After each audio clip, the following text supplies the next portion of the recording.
Joining us now is the president's top economic advisor, Kevin Hassett.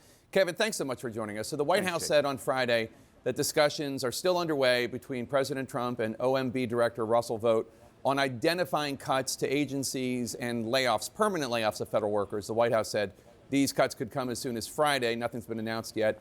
Are these layoffs still coming? How many people could lose their jobs? What agencies are we talking about? Right. Well, what we can say is that everybody in the White House wants that not to happen.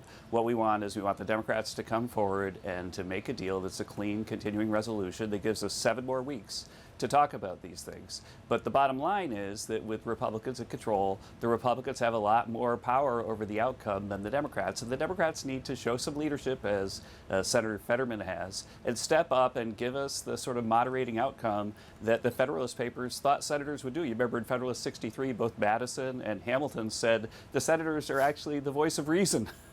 They're the guys who get things to be moderate and to calm down. And as I look at this Democratic Party, you know, we've already had this Senate controlled by Republicans defeat more of President Trump's nominees than were for the whole 4 years for Biden not accepted by this. So they're basically marching in lockstep with Chuck Schumer. And I think that what the president's hoping for is that senators that have read the Federalist Papers and understand their view in the Federalist Papers that they need to stand up and be the moderating influence, it's time for them to do that and to moderate this party that's run really far to the left of where it used to be. It doesn't sound as though they're following your advice there. So are these layoffs definitely happening? Because Russ Vought said on Wednesday it would happen within 1 to 2 days, and still nothing.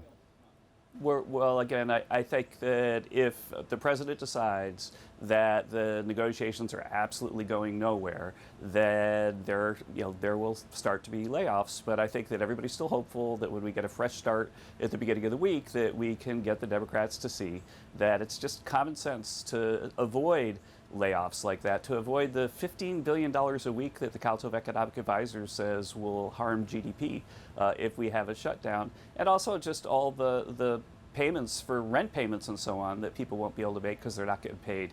And so I think that we think the Democrats, there's a chance that they'll be reasonable once they get back into town on Monday. And if they are, then I think there's no reason for those layoffs.